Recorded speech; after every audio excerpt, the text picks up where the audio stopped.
فيلمنا بيبدأ مع سونيك وهو بيجري حوالين الجزيرة بسرعة كبيرة جدا. كان سونيك بيعيش في عالم تاني غير عالمنا وعنده سرعة خارقة مولود بيها، وده اللي خلى الأشرار يطمعوا في قوته. فروح سونيك للبيت وسلم على المربية بتاعته اللي اسمها لونج، وقالت له إنه ما يجريش حوالين الجزيرة تاني علشان ما يجذبش الأشرار ليه. لكن سونيك بيقول لها إن محدش شافه وهو بيجري، وقبل ما يكمل كلامه ظهر مجموعة من الأشرار قدام بيته وبدأوا يطلقوا عليه سهام. بعدين أخدته لونج وهربت بيه، ولما اتحاصروا من الأشرار لونج ادت لسونيك خواتم سحرية، وكانت الخواتم دي بتخلي سونيك يسافر أي مكان هو عايزه، وكل اللي عليه إنه يفكر في المكان اللي هو عايز يسافر له وهيفتح الخاتم البوابة بتاعته. وللأسف ضحت لونج بنفسها عشان سونيك يهرب، وزعل سونيك جدا على اللي حصل. عدت 3 سنين وعاش سونيك في مدينة اسمها جرين هيلز، ومن أكتر الحاجات اللي كان سونيك بيحب يعملها هي إنه يعمل بعض المقالب في الظابط توم. كان سونيك بيحب سكان مدينة جرين هيلز وكان دايما بيراقبهم في صمت عشان الأشرار ما يشوفوش ويطمعوا في قوته يعني. وأكتر الأشخاص اللي سونيك كان بيحبهم فعلا هم الظابط توم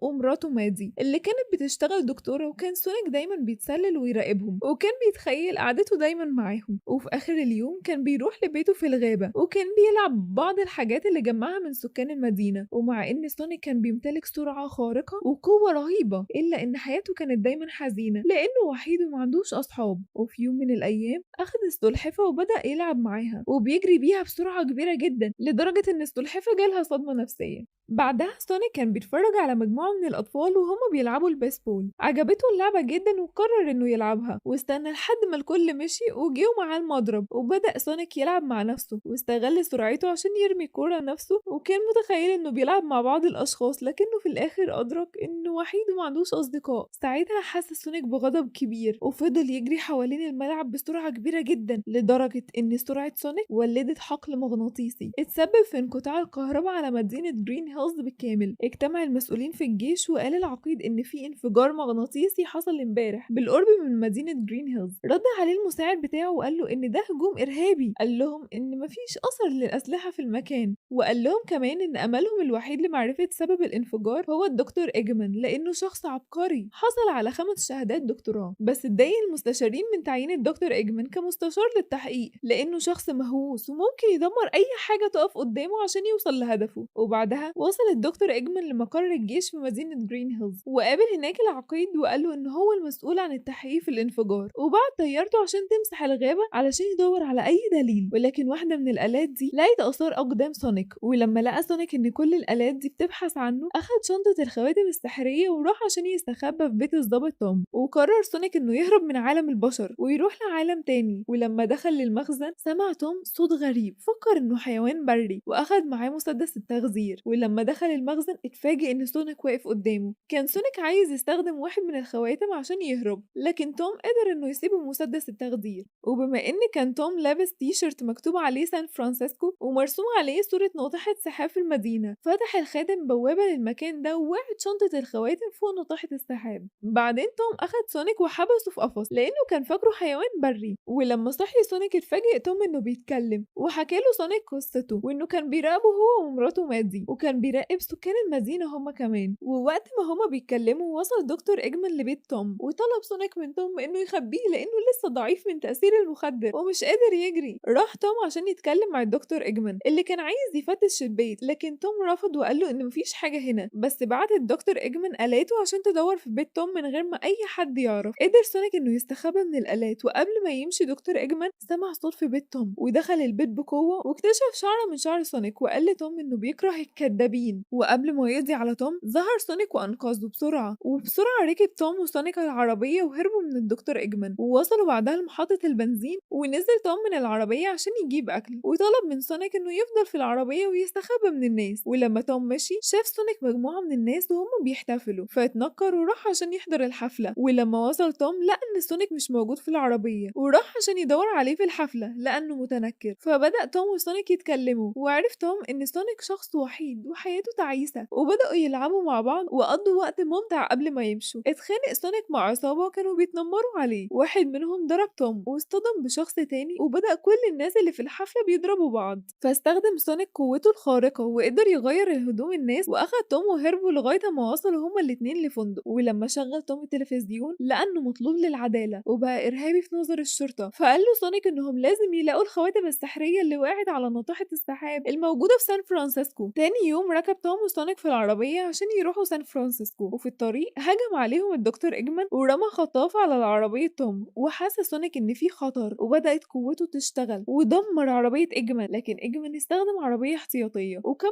المطاردة، ولما عرف انهم هربوا منه بعت لهم طيارة صغيرة قطعت سقف العربية بالليزر وكان فيها قنبلة. ولما عرف توم وقف العربية عشان يرمي القنبلة، لكن المشكلة انها لزقت في ايد سونيك. في الاخر قدر يتخلص منها لكنه اتصاب في الانفجار واغمى عليه، وما قدرش توم غير انه ياخد سونيك لمراته مادي. كانت مادي بتزور اختها، ولما وصل عندهم توم رفضت اخت مادي انها تدخلهم وكانت عايزة تبلغ الشرطة، لكنهم ربطوها. واستغربت مادي من شكل سونيك ومش عارفة ازاي تساعده، فجابت حاجة ريحتها قوية عشان تفوقه، وفعلا صحي سونيك وبدأ يجري بسرعة جدا. بعدين اخدت مادي توم وسألته ايه اللي بيحصل معاه بالظبط، وحكى لها توم عن كل حاجة. ولما كانوا بيتكلموا بنت اخت مادي شافت سونيك وان الكوتشي بتاعه اتخرم، فادت له الكوتشي بتاعها. فرح سونيك جدا لان دي اول هدية ياخدها في حياته. وبعدين راح توم ومادي وسونيك لسان فرانسيسكو عشان يجيبوا الخواتم. في نفس الوقت كان الدكتور إجمان بيحلل شعر من سونيك اللي لقاها في بيت توم، وقدر يستخدم قوتها ويدمجها مع آلة من بتوعه عشان تبقى سريعة زي سونيك. وصل التلاتة للمبنى اللي فيه الخواتم، وتوم خبى سونيك في الشنطة وقدم للموظفة بطاقة الشرطة بتاعته وقال لها تديله مفتاح سطح المبنى. ووصل التلاتة لسطح المبنى وبالفعل لقوا شنطة الخواتم. وهنا سونيك ودع توم ومادي، وقبل ما يسافر لمكان تاني من الناس اللي بيطاردوه ظهر الدكتور إجمان وأطلق عليه آلاته، واستخدم سونيك سرعته الخارقة عشان يدمرهم. لكن الدكتور إجمان فعل سلاحه السري مع شعرة سونيك ودخل الآلة بتاعته سريعة جدا وبدأ يطارد سونيك في شوارع سان فرانسيسكو. بعدين سونيك فتح بوابة لباريس عشان يهربوا من الدكتور إجمان لكن بدون فايدة، وفتح بعدها بوابة لأهرامات مصر وبدأ في تشويش الدكتور إجمان باستخدام رمل الصحراء. لكن إجمان فضل وراه لحد ما رجعه مرة تانية لمدينة جرين هيلز. وإجمان حاصر سونيك وقبل ما يقضوا عليه اتسلل توم وراه وضربه، لكن إجمان قدر يتغلب عليه ورماه على الأرض. ولاحظ إجمان إن سكان المدينة وقفوا جنب توم، ولما إجمان سأل توم ليه بيدافع عن سونيك قال له إنه بيعتبره صاحبه وإنه ما بيسيبش أصحابه لوحدهم. ولما سونيك سمع الكلام فهم من غيبوبة الوحدة وقال إنه عايش حياته كلها بيهرب، لكن جه الوقت عشان يقف ويدافع عن أصحابه. بعدها فتح سونيك بوابة لمكان مهجور باستخدام خاتم من المعاه، واستخدم قوته ورمى إجمان ناحية البوابة. وتوم قال لسكان المدينة إنهم ما يقولوش لحد إن سونيك هنا. في تاني يوم جه مسؤول كبير من الجيش لبيت توم وقال له إن كل التهم اللي عليه اتمسحت، وقال له إنه ممكن يرجع لشغله مرة تانية، واعتذر له عن الضرر اللي عمله الدكتور إجمان. ولما كان سونيك خارج من بيت توم عشان يرجع لبيته في الغابة قال له توم إنه يقدر يعيش معاه في بيته. وفرح سونيك جدا لما شاف أوضته الجديدة، وفرح أكتر كمان إنه أخيرا لقى عيلة هيعيش معاها وإنه خلاص مش هيبقى وحيد مرة تانية. بيبدأ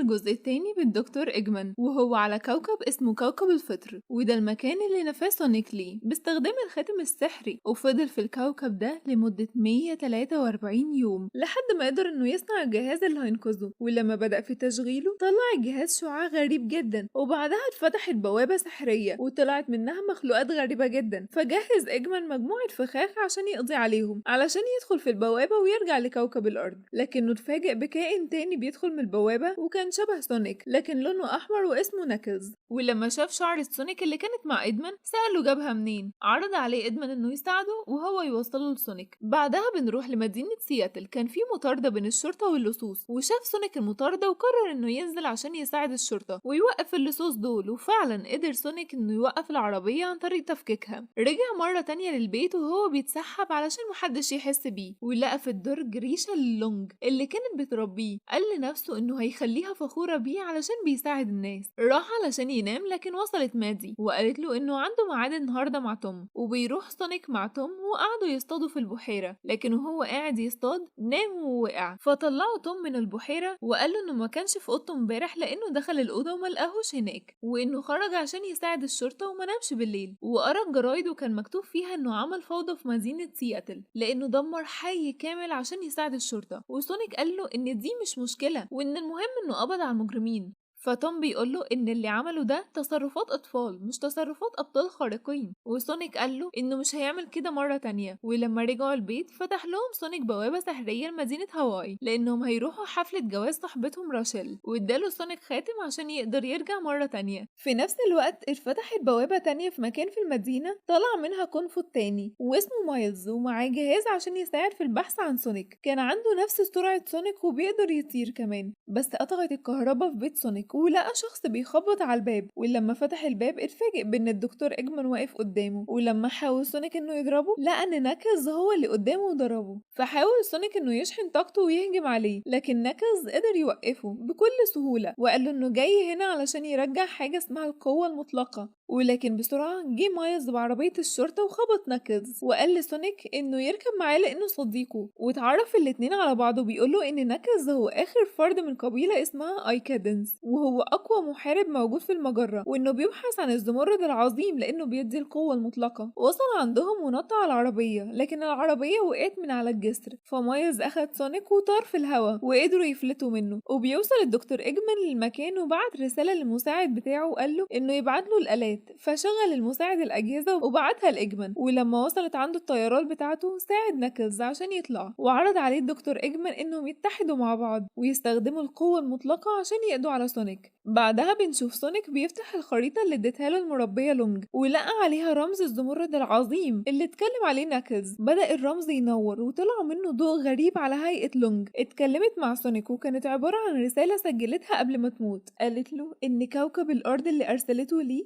هو المخبأ السري للزمرد العظيم، وشرحت له قوة الزمرد العظيم وهي تحويل الأفكار لحقيقة، وواجب عليه إنه يحمي الزمرد ده عشان ما يقعش في إيد الأشرار. وكمان قالت له إنه يمشي على الخريطة عشان يدور على الزمرد ويحطه في مكان آمن. وودعته لونج وانتهت الرسالة. وكان أول دليل في الخريطة هي بوصلة موجودة في سايبيريا، ولو لقوها هتعرف مكان الزمرد العظيم. فاستخدم سونيك الخاتم السحري وفتح بوابة لسايبيريا، ودخلوا للبوابة ولقوا بيت واحد بس. قرر سونيك إنه يستخبى فيه لحد ما تنتهي العاصفة، وبيقدر مايلز إنه يتكلم بلغة البلد باستخدام الجهاز اللي معاه. اتعجب سونيك من اللي حصل، ومايلز قال له إنه مشهور باختراعاته وإن الأجهزة دي هي اللي وصلته لكوكب الأرض عشان يحذروا من ناكلز. في الوقت ده جت رسالة لسونيك من شخص اسمه دونات لورد، وكان مساعد إجمن، وقال له إجمن إن هم هيستغلوا ناكلز عشان يوصلوا لسونيك، وإنه مش هيكتفي بقتل سونيك بس، ده كمان هيسيطر على المجرة كلها. قدر إجمن من الرسالة دي إنه يحدد مكان سونيك، وعرف إنه موجود في شرق سايبيريا. وفي المطعم باص جهاز مايلز وبدأ يشتم صاحب المطعم، لكن أهل القرية اتجمعوا عليهم ومسكوهم عشان يرموهم في النار. وقبل ما يرموهم قال مايلز كلمة إيفونيكا، وكانت الكلمة دي عبارة عن قتال هيعملوه عشان يصفوا حساباتهم، ولو فازوا هيسيبوهم يمشوا، لكن لو خسروا هيرموهم في النار. وكان القتال عبارة عن منافسة في الرقص، وقدر مايلز وسونيك إنهم يكسبوا ويرجعوا الخريطة مرة تانية. ناموا الليلة دي في المطعم، وفي تاني يوم كملوا طريقهم مشي ورا أجهزة مايلز، وعرفوا إنهم قربوا من المكان ووصلوا لكهف غريب وفي باب على شكل بومة. وقال لسونيك إنهم في الطريق الصحيح. شرح له مايلز تاريخ الزمرد العظيم وإزاي إنهم في الأول كانوا عبارة عن 7 أحجار مع محاربين أيكادنس ونتج عنها الزمرد العظيم، وعلشان ما تقعش القوة دي في إيد الشخص الغلط اتفق المحاربين إنهم يخبوا الزمرد العظيم في مكان بعيد عن الناس. فكملوا طريقهم ولقى سونيك على الحيطة نفس العلامات اللي موجودة في الخريطة، وقام بتحريك الأحجار وخرج شعاع غريب من التمثال. اتجه الشعاع ده على سونيك وطلعت منه البوصلة اللي كانوا بيدوروا عليها، وفجأة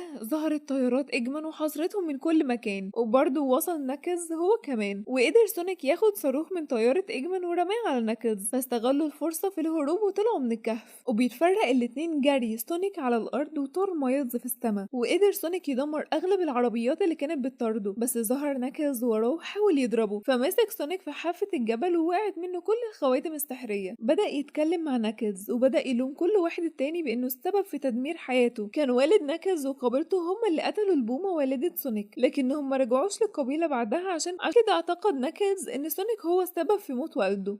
بعدين وصل مايلز من ورا ناكلز وأطلق عليه جهاز، وسونيك رماله البوصلة وأمره إنه يهرب علشان يسيب المكان، لكن إجمان فاجئهم وخطف البوصلة وضرب مايلز بالصاروخ. وبنلاحظ إن ناكلز أعجب بتصرف سونيك جدا لأنه راح عشان يساعد مايلز وساب البوصلة. وبعدين حصل انهيار جليدي، وعشان يهربوا اتصل سونيك بتوم وقال له إنه يستخدم الخاتم اللي اداهوله قبل كده عشان يفتح لهم بوابة، لكن بنعرف إن الخاتم اتبدل مع خاتم العريس، وبيضرب توم العريس لأنه مرضيش يديله الخاتم، فأخده منه وفتح بوابة لسونيك عشان يعرف ينقذه. ولما وصل سونيك للمكان بنعرف إن العريس تابع للمخابرات، وكان الجواز ده مش حقيقي، دي كانت خطة من المخابرات عشان يقبضوا على سونيك. راحت مادي وراشيل عشان يهربوا توم، وقدروا يهزموا الحراس بأجهزة مايلز الغريبة. وصلت عندهم مادي وقدرت تنقذهم، وفي نفس الوقت وصل الدكتور إجمان وناكلز لمكان الزمرد العظيم بسبب البوصلة اللي أخدوها من سونيك. ولما شاف سونيك الشعاع ده في السماء عرف انهم وصلوا لمكان الزمرد، وقال لهم انه هيوقفهم لوحده عشان محدش يتأذي من اصدقائه. وفعلا شحن سونيك قوته وجري بسرعة فوق المية عشان يوصل لمكان الزمرد. بعدها في المخبأ اللي موجود فيه الزمرد بدأ ناكلز وإجمان يعدوا من الفخاخ، وده اللي صعب عليهم المهمة، لكن في الآخر قدروا يوصلوا له. إجمان كان عاوز يخون ناكلز لأنه مبقاش محتاجه في حاجة، لكن قطعوا سونيك لما وصل للمكان. بدأ سونيك وناكلز قتال ضد بعض عشان الزمرد. قدر سونيك انه يوقفهم قبل ما ياخد الزمرد، لكن ناكلز كان اقوى وضربه ومسك الصخره وكان عاوز يقتله، لكن سونيك قال له ان إجمان استغله عشان ياخد الزمرد، وقال له إجمان انه فعلا كان بيخدعه واستغله عشان الزمرد. وللاسف اخد الزمرد وبدأ المعبد ينهار وغرقت الميه المكان، ووقعت صخره كبيره على ناكلز وكان هيغرق في الميه، لكن سونيك رجع له وانقذه. وعشان سونيك ما بيعرفش يعوم مسكوا ناكلز وطلعوا من الميه، وبدأوا يتكلموا الاتنين مع بعض وتصالحوا واتحدوا ضد إجمان عشان يرجعوا الزمرد. وبنرجع لمدينة سياتل لما الشرطي شاف مساعد إجمان وعرف ان في حاجة غلط في المحل، ودخل علشان يقبض عليه، لكنه اتفاجئ بإجمان في المحل بعد ما اكتسب القوة المطلقة. وحرر إجمان المساعد بتاعه وربط الشرطي مكانه. وبتوصل الشرطة والجيش للمحل وفكروا انهم هيقدروا يقبضوا على إجمان، لكنهم اتفاجئوا بالقوة العظيمة اللي اكتسبها من الزمرد وما قدروش يوقفوه. وصل مايلز للمكان بالطيارة بتاعته ومعاه سونيك وناكلز، وبما ان قوة الزمرد هي تحويل الأفكار لحقيقة قدر انه يصنع رجل آلي كبير جدا وقدر يسيب سونيك بصاروخ، لكن سونيك رجع مرة تانية بالصاروخ وضرب بيه الرجل الآلي. لكن للأسف كل الهجمات مش بتأثر فيه بسبب قوته الكبيرة. قال لهم سونيك انه هيحاول يشتته